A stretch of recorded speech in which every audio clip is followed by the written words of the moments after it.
తః కమలపత్రాక్ష మహాత్మ్యామపి చావ్యయం. తాత్పర్యం భాష్యం శ్రీల ప్రభుపాదులు రచించారు. ఓం అజ్ఞానతిమిరాంధస్య జ్ఞానాంజనశలాకయ చక్షురున్మిలితం యేన తస్మై శ్రీగురవే నమః. నమో విష్ణుపాదాయ కృష్ణప్రేష్ఠాయ భూతలే శ్రీమతే భక్తిస్వరూపదామోదర స్వామినితి నామినే. నమో విష్ణుపాదాయ కృష్ణప్రేష్ఠాయ భూతలే శ్రీమతే భక్తివేదాంత స్వామినితి నామినే. నమస్తే సరస్వతీ దేవీం గౌరవాణి ప్రచారిణే నిర్విశేష శూన్యవాది పాశ్చాత్యాదేశతారిణి. జయ శ్రీకృష్ణ చైతన్య ప్రభు నిత్యానంద శ్రీ అద్వైత గదాధర శ్రీవాసది గౌరభక్త వృంద. హరే కృష్ణ కృష్ణ కృష్ణ హరే హరే, హరే రామ రామ రామ హరే హరే.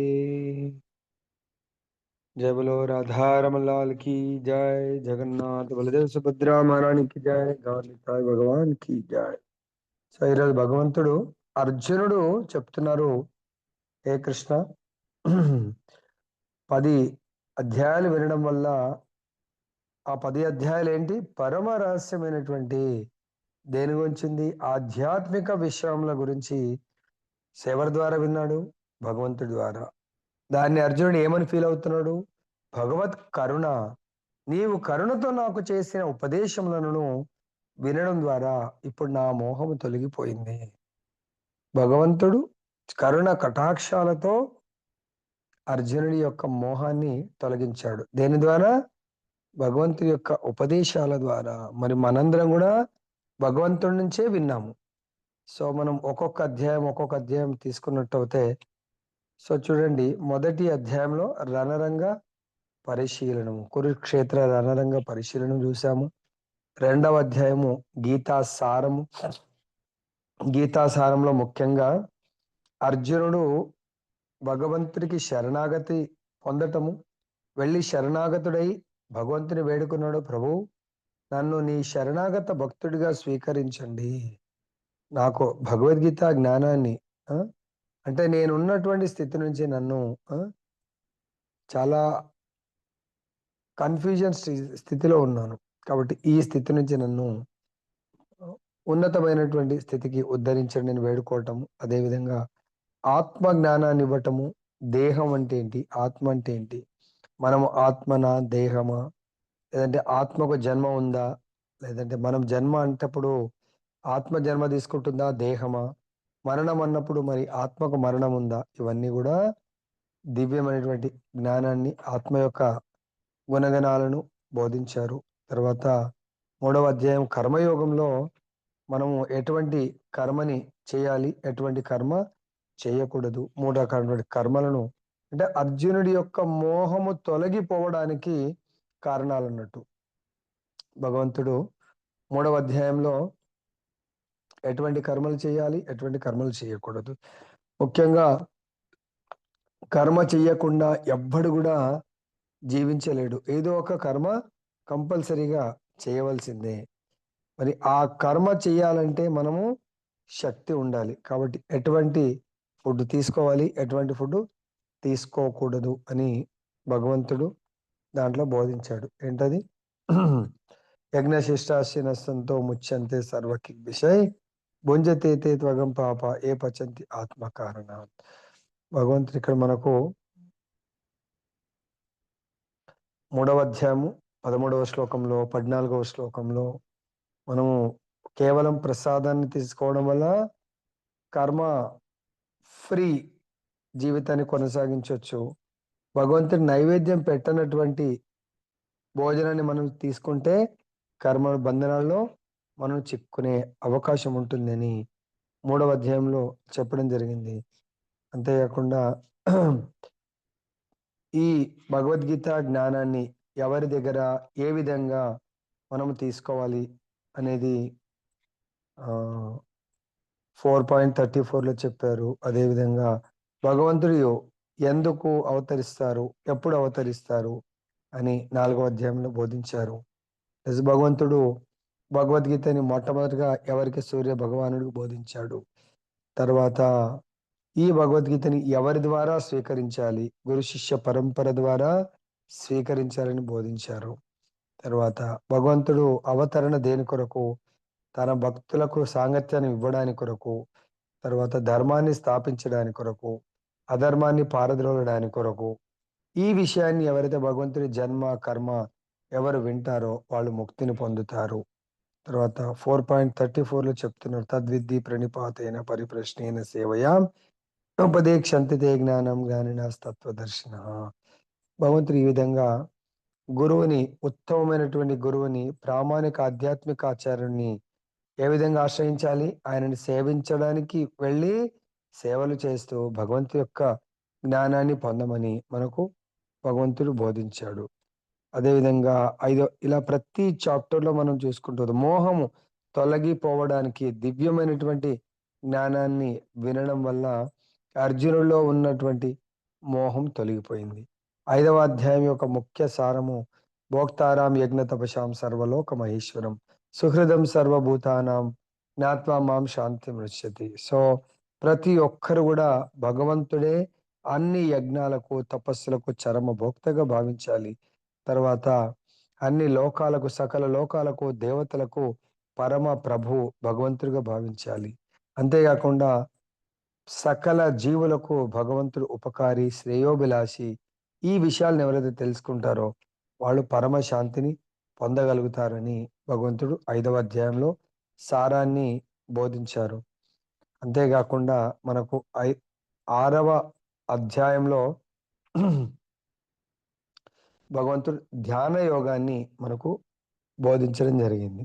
ధ్యాన యోగంలో ముఖ్యంగా మనకు అత్యంత బద్ధ శత్రువు ఎవరు, అత్యంత గొప్ప మిత్రుడు ఎవరు అనేది 6.6లో మనకు భగవంతుడు బోధించాడు. మన మనస్సే మనకు గొప్ప, మనస్సుని ఎవరైతే జయిస్తారో వాళ్ళకు మనస్సే గొప్ప మిత్రుడు, ఉత్తమ మిత్రుల్లో ఉత్తముడు. ఎవరైతే మనస్సుని జయించడంలో విఫలురవుతారో వాళ్ళకు మనసే పరమ శత్రువుగా ఉంటుందని బోధించడం జరిగింది. ఫైనల్ గా మళ్ళీ 6వ అధ్యాయము 47వ తర్వాత అర్జునుడు దీంట్లో తన యొక్క ప్రశ్న భగవంతుడితో చెప్పారు. చంచలం హి మన కృష్ణ ప్రమాతి బలభద్రుడం తస్యాహం నిగ్రహం మన్యే వాయోరివ సుదుష్కరం. కృష్ణ, మనసు చంచలము, కల్లోలితము, మొండి పట్టు కలది, బలవత్తరమైంది. కాబట్టి దానిని లొంగ తీసుకోవడం గాలిని అణచడం కంటే కూడా చాలా కష్టంగా ఉంది అని చెప్పడం జరిగింది. తరువాత భగవంతుడు ఫైనల్ గా 6వ అధ్యాయం 47వ శ్లోకంలో చెప్పారు, యోగినామపి సర్వేషాం మద్గతైన అంతరాత్మన శ్రద్ధావాన్ భజతే యోమాం సమేయుక్త తమో మత. భగవంతుడు చెప్తే అత్యంత శ్రద్ధతో సర్వదా నాయందే కట్టుబడి ఉండే, అంటే భగవంతుడి యందు, భగవత్ సేవ యందు కట్టుబడి ఉండేవాడు, సదా భగవంతుని స్మరించేవాడు, నాకు దివ్యమైనటువంటి ప్రేమతో సేవ చేసే యోగులందరిలోకెల్లా అత్యంత సన్నిహితుడని భగవంతుడు చెప్పడం జరిగింది. ఇలా ప్రతి అధ్యాయంలో అద్భుతంగా భగవంతుడు మన మోహాన్ని తొలగించడానికి బోధించారు. 7వ అధ్యాయం 3వ శ్లోకంలో చెప్పారు, మనుష్యానాం సహస్రేషు కశ్చిద్ యతతి సిద్ధయే యతతామపి సిద్ధానాం కశ్చిన్ మాం వేత్తి తత్వతః. వేలాది మనుషులలో ఎవడో ఒక్కడు పూర్ణత్వానికై ప్రయత్నిస్తాడు. అటువంటి పూర్ణత్వము సాధించిన వేలలో ఒక్కడు, అలాంటి ఒక్కరు వేలల్లో ఒక్కడు మాత్రమే భగవంతుణ్ణి యథార్థంగా తెలుసుకోగలుగుతాడు. లేదంటే వేరే వాళ్ళు ఎవరు కూడా తెలుసుకోలేరు.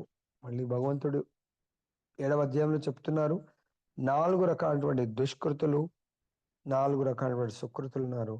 దుష్కృతులు వచ్చి మూఢులు, నరులలో అత్యంత అధములు, జ్ఞానముని అపహరింపబడిన వారు, నాస్తిక దానవ ప్రవృత్తి కలవారు. వీళ్ళు ఆసురి స్వభావాన్ని కలిగినటువంటి వాళ్ళు.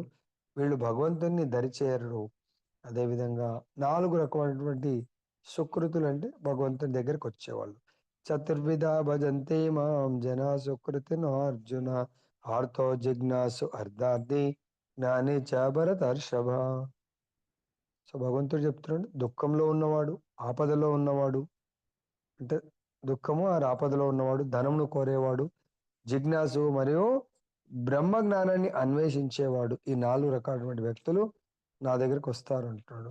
భగవంతుడు 14వ శ్లోకంలో చెప్తున్నారు, దైవీయేష గుణమయీ మమ మాయా దురత్యయ మామేవా ఏ ప్రపద్యంతే మాయా మేతాం తరంతితే. భగవంతుడు ఈ ప్రకృతి గుణాలు ఎటువంటివి అంటే అది నా దివ్య శక్తి చే కంట్రోల్ చేయబడతాయి. దీన్ని ఈ ప్రకృతి త్రిగుణాలను దాటడం చాలా కష్టము. కానీ ఎవరైతే నాకు శరణాగతి పొందుతారో వాళ్ళు చాలా సులభంగా దాటగలుగుతారు అంటున్నాడు. మరి అలా దాటగలిగే వాళ్ళని ఏమంటారు అని 19వ శ్లోకంలో ఇంత చక్కగా చెప్తున్నారు. ఇంత డీటెయిల్ గా మనం ఒకరు అర్థం చేసుకొని ఉంటే ఇప్పటివరకు మన మోహం వెళ్ళిపోవాలా. బహునాం జన్మ నామంతే జ్ఞానవాన్ మాం ప్రపద్యతే వాసుదేవ సర్వమితి సమహాత్మ సుదుర్లభ. సో ఎవరి మోహము నుంచి బయటపడతారో వాళ్ళు మహాత్ములు. వాళ్ళని ఎలా గుర్తించవచ్చు? వాసుదేవుడే సర్వస్వం, సర్వ కారణాలకు కారణభూతము అని తెలుసుకొని శరణుజొచ్చుతారు. తెలుసుకుంటున్నాం కానీ భగవంతుని శరణాగతి పొందలేకపోతున్నాం. మరి ఎవరి శరణాగతి పొందుతున్నాము? మాయ శరణాగతి, భౌతికమైన వ్యక్తుల శరణాగతి, వాళ్ళ వచనాల శరణాగతి. ఇది వింటున్నాము కానీ సంపూర్ణ శరణాగతి మాత్రం పొందలేకపోతున్నాము. సో అలా పొందలేకపోతే భగవంతుడు 8వ అధ్యాయంలో చెప్తున్నారు 8.5లో, మీరు ఎవరి శరణాగతి పొందితే అటువంటిది మీ అంత్యకాలంలో అటువంటి ప్రాప్తి దొరుకుతుంది. అంత్యకాలే చ మామేవ స్మరణ ముక్త్వా కలేబరం యః ప్రయాతి సమద్భావం యాతి నాతి యస్య సంశయః. జీవితం చివరిలో కేవలం నన్నే స్మరిస్తూ దేవుని విడిచేవాడు శీఘ్రముగా నా భావాన్ని పొందుతాడు. లేదంటే 6వ శ్లోకంలో చెప్తున్నారు, ఒకవేళ భగవంతుని తెలవకుండా ఎం వాపి స్మరణ్ భావం త్యజత్యంతే కలేబరం తం తమేవైతే కౌంతేయ సదా తద్భావ భావిత. ఓ కౌంతేయ, మనిషి ఈ దేహమును విడిచేటప్పుడు ఏ భావను స్మరిస్తే అదే భావంను నిశ్చయంగా పొందుతాడు. మరి మనము ఎటువంటి భావంలో ఉండాలనేది ఆలోచించండి. దీంట్లో మళ్ళీ భగవంతుడు మనల్ని వదిలిపెట్టట్లేదు. మన మోహాన్ని తొలగించడానికి కొరకు భగవంతుడు కంటిన్యూస్ గా మనకు చెప్తూనే ఉన్నాడు.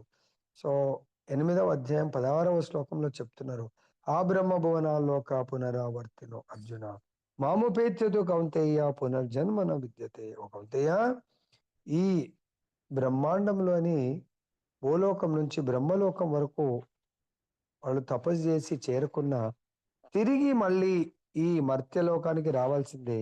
కానీ ఎవరైతే నా లోకానికి చేరుకుంటారో వాళ్ళు తిరిగి రావాల్సిన అవసరము లేదు.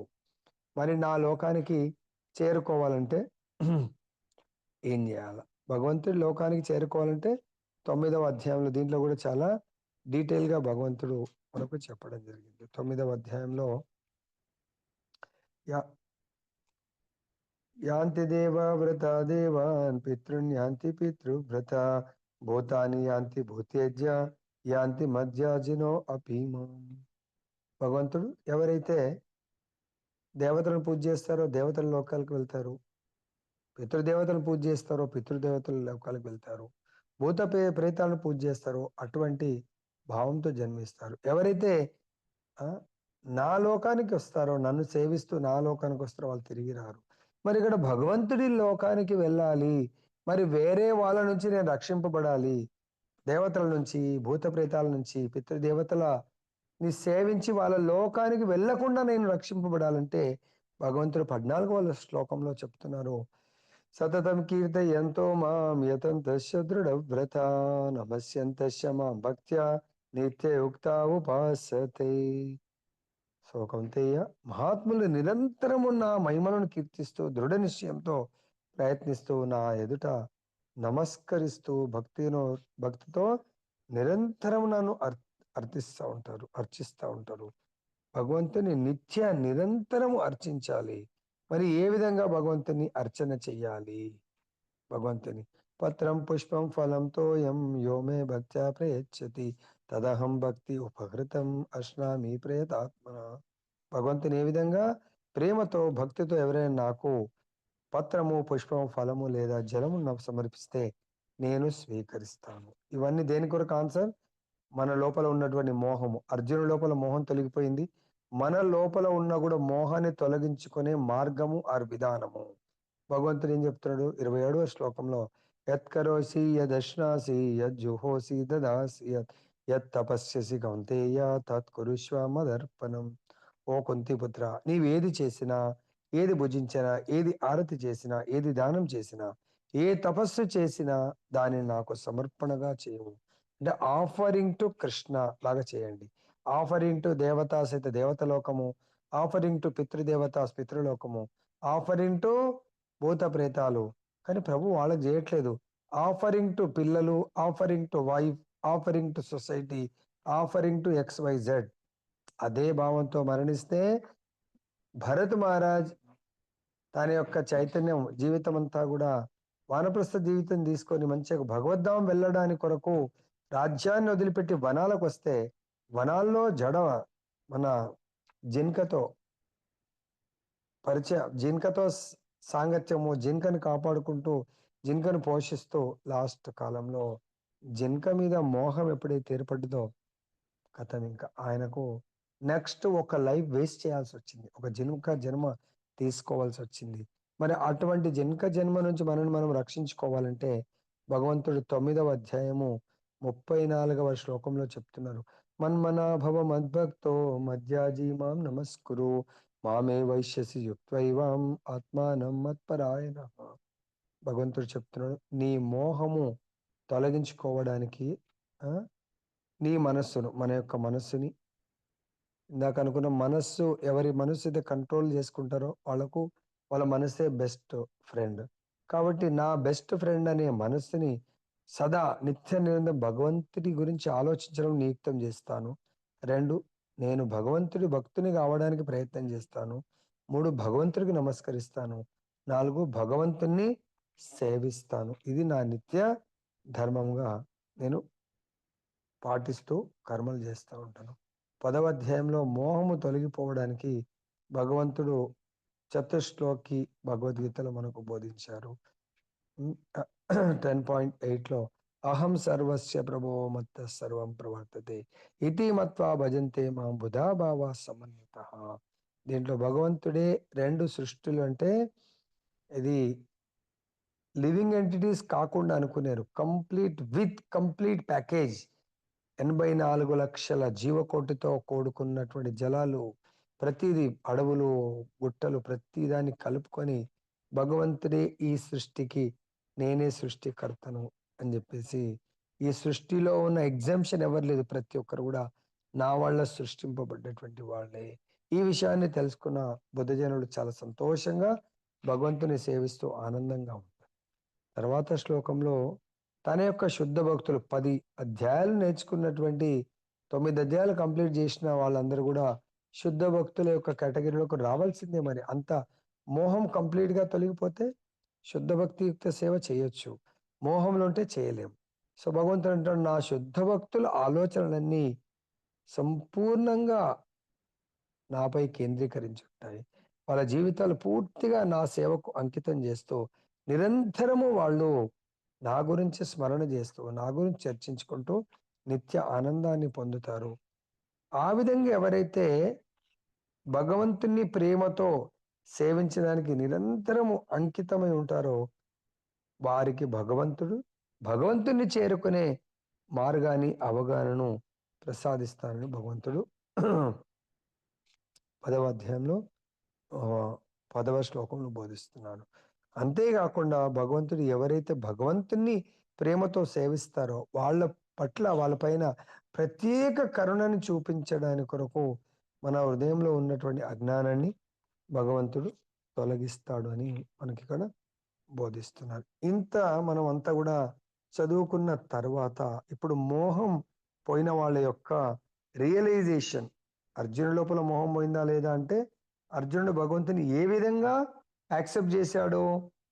అర్జున ఉవాచ పరం బ్రహ్మం పరం ధామ పవిత్రం పరమం భవాన్ పురుషం శాశ్వతం దివ్యం ఆదిదేవం అజం విభుం అహుస్వామృషయ సర్వే దేవ ఋషిర్నారదస్తథా అసితో దేవలో వ్యాస స్వయం చైవ బ్రవీషిమి. సో అర్జునుడు భగవంతుణ్ణి ఏ విధంగా సంబోధిస్తున్నాడు, స్తుతిస్తున్నాడు?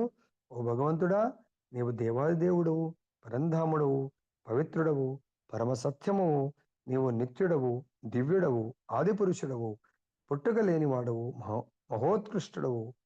ఈ విషయాన్ని నారదుడు, అసితుడు, దేవులుడు, వ్యాసుడు వంటి మహాత్ములందరూ ఇదే విషయాన్ని చెప్పారు. కాబట్టి నేను కూడా మిమ్మల్ని యాజ్ ఇట్ ఈస్ గా స్వీకరిస్తున్నాను. కాబట్టి ఇక్కడ భగవంతుడు ఇవన్నీ విన్న తర్వాత మోహం తొలగిపోయిందన్నారు. మీ అందరికి కూడా మరి ఒకసారి రిపీట్ చేశాను. మీ అందరి మోహం తొలగిపోతే నెక్స్ట్ అండర్స్టాండింగ్ అన్నట్టు.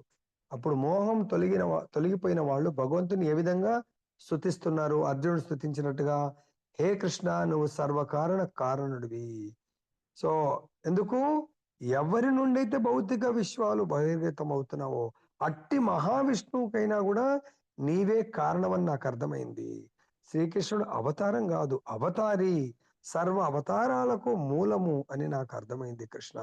ఎందుకంటే ఈ విషయాన్ని బ్రహ్మ కూడా బోధించాడు. ఈశ్వర పరమకృష్ణ సచ్చిదానంద విగ్రహ అనాదిరాదిర్ గోవింద సర్వకారణ కారణము. కాబట్టి సర్వానికి నీవే కారణము. అటువంటి నీవు నాకు శ్రీకృష్ణుడు అంతటి గొప్ప స్నేహితుడు ఉన్నందున అర్జునుడు ఎంతో జ్ఞానవంతుడి ఆనందాన్ని పొందాడు. కాబట్టి అర్జునుడు అంత గొప్పవాడు నాకు స్నేహితుడు కావడము ఎంతో అదృష్టంగా భావిస్తూ ఎంతో ఆనందాన్ని అనుభవిస్తా ఉన్నాడు. కాబట్టి శ్రీకృష్ణుడిని సమస్తానికి మూలంగా అంగీకరించిన ఇతరులు అంగీకరించకపోవచ్చునని ఇప్పుడు అర్జునుడు అనుకుంటున్నాడు. నాకైతే అర్థమైంది భగవంతుడే అన్నిటికీ మూలమని. కానీ కొంతమంది మూర్ఖులు భగవంతుడు అన్నిటికీ మూలమని అనుకోకపోవచ్చు అని భగవంతుని అర్జునుడు వేడుకుంటున్నాడు. ప్రభు, మీరు నాకు ఈ అధ్యాయంలో 10వ అధ్యాయంలో గడిచిన అధ్యాయంలో మీ యొక్క విభూతులను నాకు ఎంతో చక్కగా వివరించారు. అటువంటి విభూతులతో కూడుకున్నటువంటి విశ్వరూప సందర్శనాన్ని ప్రసాదించండి అని అర్జునుడు వేడుకుంటున్నాడు.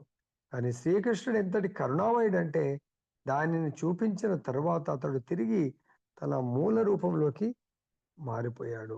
ఎవరు? భగవంతుడు.